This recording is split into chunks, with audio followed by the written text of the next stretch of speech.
Hello mga sis! Welcome to my vlog! So for today's video, magluluto tayo ng tuna pasta. First step, ang gagawin natin, syempre maglagay tayo ng mantika, magisa tayo ng bawang, sibuyas, at pagkatapos nun mga sis, ang gagawin natin, halu-haluin lang natin at ilagay na natin ng kamatis. Syempre habang ginigisa natin yung kamatis at hinahalo natin, wag natin kakalimutan lagyan ng pampalasa katulad ng patis.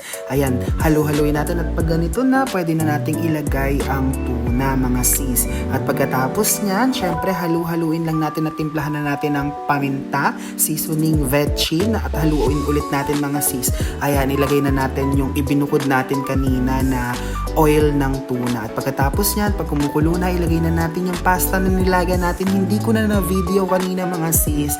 At pagka ganito na mga sis, okay na yan. At i-plating na natin. Ayan, ganyan yung kinalabasan. Sorry, hindi ako masyadong marunong mag-plating. So, thank you so much for watching.